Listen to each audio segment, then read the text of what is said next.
Un día, cuando era niño, mi papá nos llevó a mi hermano y a mí a la piscina. Yo tenía unos 5 años. En ese tiempo nosotros no sabíamos nadar. Por lo tanto, cada uno tenía que usar un salvavidas alrededor de la cintura. Todo era diversión hasta que de repente, y sin una razón que pueda recordar, quedé boca abajo. Lo que sí recuerdo es que movía mis piernas con desesperación tratando de poder respirar. Mi papá, que nos esperaba fuera de la piscina, al verme en apuros se lanzó al agua con toda su ropa puesta. Desde ahí, a todas las personas les decía que mi papá saltó al agua como Superman para rescatarme.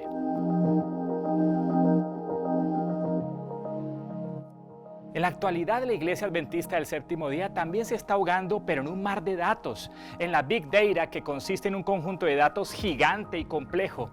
Como organización hemos estado guardando datos por mucho tiempo, en forma de documentos de texto, bases de datos, información de geolocalización, videos, audio, etc. No obstante, la tendencia se ha dado en el análisis descriptivo y diagnóstico de los datos. En otras palabras, en entender el pasado, lo que ocurrió hace un año, hace 5 años. Estos asuntos me llevaron a preguntarme cómo utilizar los datos como un activo estratégico en la Iglesia. No solamente para entender lo que ocurrió en el pasado, sino también para conocer nuestro presente y futuro. La respuesta está en la ciencia de datos, que se define como el estudio sistemático de la extracción de conocimiento en los datos. La ciencia de datos nos sirve para realizar el análisis predictivo y prescriptivo de los datos con un enfoque científico. En otras palabras, mediante la ciencia de datos podemos descubrir patrones que sirven para conocer lo que ocurrirá y para tomar medidas desde ahora acerca del futuro.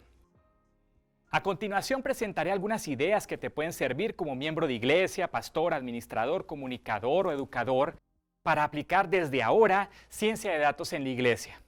En primer lugar, comprende el norte de la organización en donde laboras, una iglesia, una escuela, un hospital, etc. La mejor forma de hacerlo es mediante la revisión del plan estratégico de la organización. En este aspecto, pregúntate, ¿qué debo descubrir en los datos para saber en dónde estamos y hacia dónde vamos en la estrategia organizacional? Este punto es muy importante, pues todo lo que descubras mediante ciencia de datos apuntará directamente al norte estratégico de la organización. En segundo lugar, piensa en los datos que necesitas para descubrir conocimiento nuevo. Puede ser que no cuentes con los datos necesarios. En ese caso, puedes crear encuestas en SurveyMonkey, Question Pro o Google Forms. Estas son herramientas gratuitas y de muy fácil utilización para la creación de encuestas.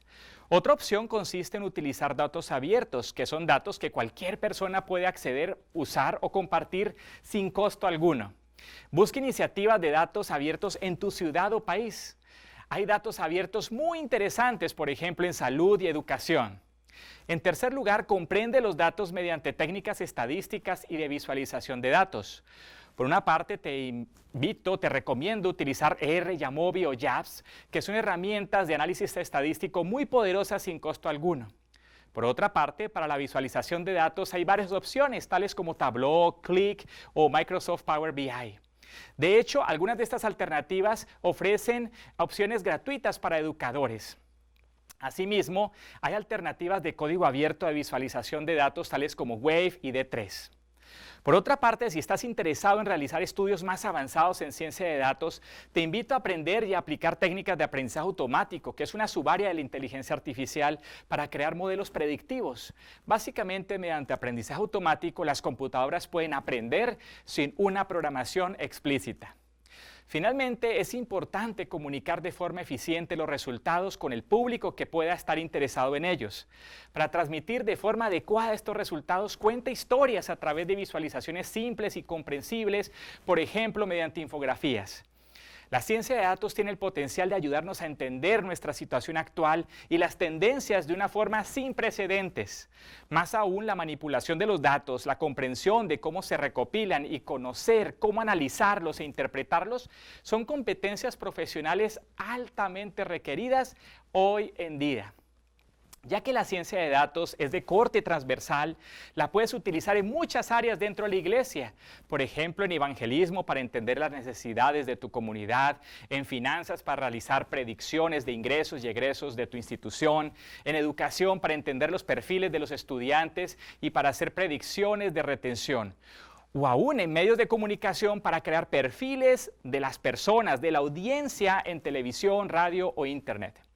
Aunque la ciencia de datos es una aproximación multidisciplinaria que combina técnicas de diversas áreas tales como programación, matemáticas, estadística, aprendizaje automático y comunicación, no tienes que ser un experto en todas estas áreas para comenzar a aplicar ciencia de datos. En este sentido, pregúntate, ¿qué tienes a la mano? Por ejemplo, si tienes una cuenta en Google, puedes comenzar creando tus primeras encuestas en Google Forms para descubrir lo que la feligresía piensa acerca de un tema determinado. Esto es especialmente práctico en tiempos de pandemia. Utiliza al máximo lo que tienes a la mano, descubre nuevo conocimiento en los datos y sigue aprendiendo. Comienza con un pequeño proyecto y avanza hacia proyectos mucho más grandes. Ahora es el momento de convertirte en un científico de datos. Lánzate al agua así como mi papá lo hizo, pero no a una piscina, sino a un mar de datos y navega para que mediante la ciencia de datos puedas realizar descubrimientos estratégicos en la iglesia.